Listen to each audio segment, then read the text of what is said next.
Imagine your knowledge is like a circle of light from a flashlight. You're holding it in your hand and everything inside the light you understand. But everything outside the circle is darkness. That's all the stuff you don't know yet. When you're small and just starting to learn, the circle of light is tiny. You know that dogs have tails, that chocolate is tasty, and that the sun goes up in the morning and down at night. You've got a little flashlight, and it feels like you already understand the world. The world is simple, you think. But then, you start to learn more. You read books, you watch videos, you ask questions, and your circle of light gets bigger. You find out that dogs come in all sorts of breeds, that chocolate is made through science, and that the sun doesn't go up and down. The earth spins. And then something weird happens. You begin to see more darkness around the light. You start realizing that there's so much more that you don't know. You're not just not knowing. You're beginning to know that you don't know. Imagine you're playing with Lego. At first, you've got a tiny set, and you build a car. You're proud. I know how to build everything, you think. But then someone gives you a huge box of advanced Lego. Wheels, gears, windows, tiny people, and even motors. You look at it all and go, whoa, I have no idea how to build half of this. Not because you got worse, you actually got smarter. Now you understand how big and amazing the Lego world really is, and that you're just getting started. A lot of adults think knowledge is like a bag you can fill until it's full. Now I know everything, they say. But truly smart people, scientists, inventors, writers, all say the same thing. The more I learn, the more I realize how much I don't know. That means being smart isn't about showing off what you know. It's about always learning, always being curious and always asking, why is that like that? Think of learning like climbing a ladder.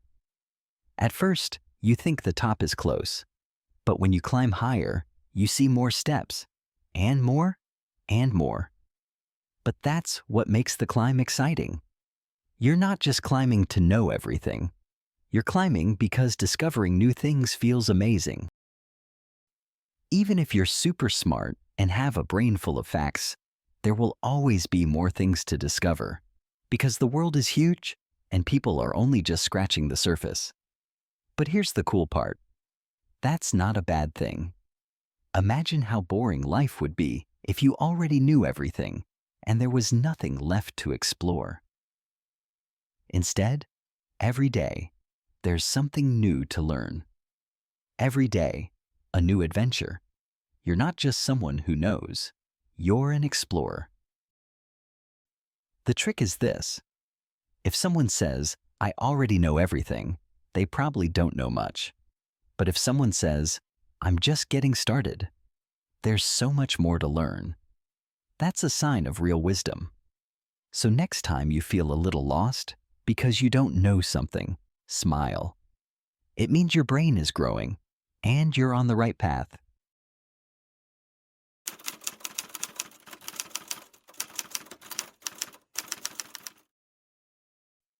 Imagine someone gives you a giant Lego box, but there's no picture, no guide, no idea what it's supposed to be. You open it up. There are spaceship pieces, castle bits, some wheels, and a few random people with funny hats. You sit there thinking, what exactly am I supposed to build with this? You could be frustrated. Why didn't anyone tell me how to use this thing? But here's what a curious kid does. They start building anyway. One kid makes a spaceship, another builds a dragon farm, someone else builds a giant sandwich on wheels. And maybe, just maybe, that's the point. Maybe you don't get the instructions because you're meant to invent your own. Because deep inside, it feels like there should be a purpose. You want there to be one, but nobody says what it is. It's like it exists, but it's also invisible. That's confusing. If there's a purpose, why is it hiding? But here's the twist. What if purpose isn't something you receive, but something you choose? If you were handed a clear life manual, you'd just follow it. No creativity, no choices, no you. But if there's no manual, you have to start asking questions. You have to explore, you have to make mistakes. You have to create meaning. You don't just live a story, you become the author of one. Imagine life as a journey through a strange new land. If someone gave you a perfect map at the start and said, "Walk the blue path, turn left at the palm tree, you'll find your purpose," you just walk it. Done. No surprises, no discovery, no growth. But now imagine the opposite. No map. Just your footsteps, your curiosity, and thousands of possible roads. You get lost. You find wonders. You get rained on. You laugh. You cry. That's what makes the trip real. What if purpose isn't something you find at the end, but something you build along the way, like a blank notebook? You don't read it. You write it. Some people find meaning in helping others. Some in creating music or art or joy. Some in love. Some in asking these questions forever. Life might be like a big blank canvas. You stare at it at first and don't know where to start. But then you pick up a brush. And slowly, stroke by stroke, your picture appears. That's the paradox. The purpose doesn't come before the painting. The purpose is the painting. You're born with a box full of puzzle pieces. Talents, random memories, joys and fears, weird thoughts and dreams. No one tells you what the final image is supposed to look like. You just start fitting pieces together. Sometimes they don't fit. Sometimes you get frustrated. Sometimes a perfect piece clicks in, and it's magical. And over time, you begin to see a shape forming, and that shape is your meaning. Because maybe, just maybe, a manual would ruin the fun. Life isn't a chair from IKEA. It's not a quiz with one right answer. It's a wild experiment, a quest, a sandbox, an open world with endless side quests and no mini-map. You don't get a printed out purpose. You grow it. And that is the beautiful mystery.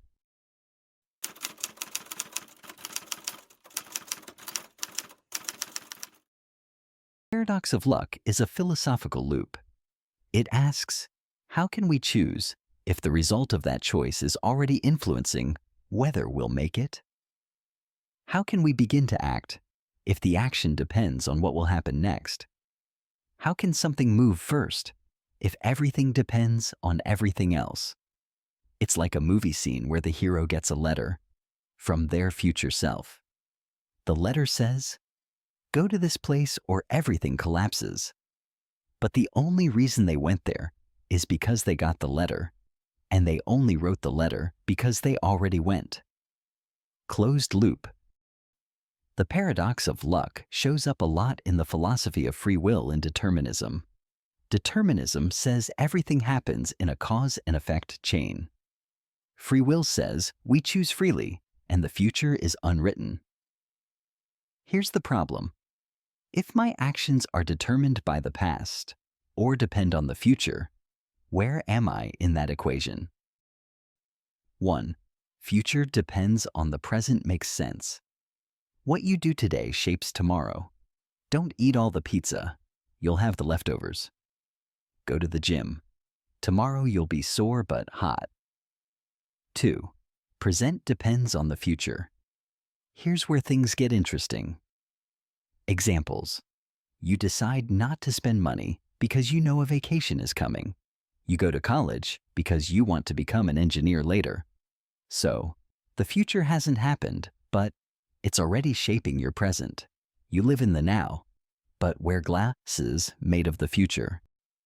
When your brain becomes a loop, you think, I'm making a decision that will change my life. But you only make that decision because you hope it will change your life. In other words, the future influences how you shape the present, which is meant to build the future. It's like playing chess with your future self, but the board keeps shifting under you. You want to start a project, write a book, launch a channel, but you think, I won't start until I know where this is going. And yet, nothing will go anywhere unless you start. And now you're stuck. The future doesn't happen because there's no action. There's no action because the future isn't clear. This is real-world paralysis by luck paradox. Number 1, the awakening version. You don't act because you're sure of the future. You act because you accept that the future can't exist unless you act. The future isn't a movie that's already made. It's a backstage that only appears when you start the play. 2, the game version. You live like you're playing in a sandbox, no expectations, no guarantees, just curiosity. Here, the present is the whole game. The future, just the next level that hasn't loaded yet. 3, the chaos version. What if the paradox of luck is telling us there is no first move, everything moves at once? Future and present are created together like your left and right foot when walking. You don't think left, then right. They move in rhythm, and that rhythm is life.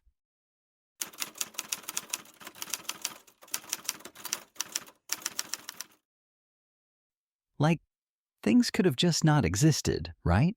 No you, no thoughts, no space, no atoms, no memes about existential dread at 2 a.m. But surprise, everything is here. And maybe, for no reason. That's like coming home and seeing a cake on the table. No birthday, no note, no explanation, just cake. And everyone says it's always been there. Weird? Yep. But that's the idea behind existence without cause. Humans are trained from birth. Everything has a reason. You fall, equals you slipped. You're hungry, equals no snacks. You fall in love, equals someone laughed like an anime character and smelled like vanilla. But the existence of everything? That might not follow the same logic. There might be no why. Existence could be the base level, the zero, the default mode. Just like P doesn't start at 3.14, it just is. We think existence has a beginning, like a movie or a TikTok. Start, middle, end. But what if existence isn't a story? It didn't begin. It's just always been there. No before, no after. Like an infinite loop, or an eternal Minecraft world with no seed. When you ask, why does existence exist? You're not thinking about gravity or black holes. You're really asking, why am I here? What am I supposed to do with this life? Is there a point to all of this? And maybe, just maybe, the universe doesn't give you meaning. It dares you to make your own. Okay, let's say it's all pointless. No grand plan, no cosmic to-do list. Just a floating rock and bad coffee. So what? If nothing has meaning, then you get to create it. Out of pain, out of love, out of memes and banana bread, out of late-night stargazing and weird YouTube rabbit holes. When meaning isn't given, it can be built by you.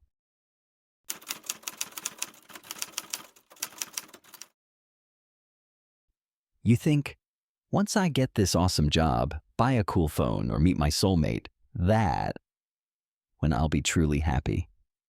But then, boom, you get everything you wanted. And it feels like you're happy, but after a while, the feeling fades. As soon as you reach your goal, the joy starts to dull.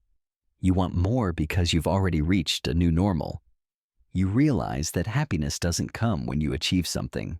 It hides in the shadow of your expectations. It's like trying to catch your shadow. Your shadow doesn't catch. It's always just a little ahead of you. The more you focus on the idea of happiness, the more you start to lose touch with the present moment. And that's where happiness truly lies. When we obsess over happiness as the ultimate goal, we get stuck in constant waiting rather than enjoying the process. We begin to lose connection with what's happening right now. When you stop chasing happiness as an end goal and start living, appreciating the little things, that's when happiness starts to find you. It comes unexpectedly when you're not actively searching for it. It's like that old saying, the more you look for something, the farther away it gets. Example: you're just walking outside, enjoying the moment, and suddenly, you feel happiness because you notice how the sun is shining, how flowers smell, how beautiful the world around you is. You weren't looking for happiness, but it came. It's right here, right in front of you. Happiness is the ability to enjoy the now.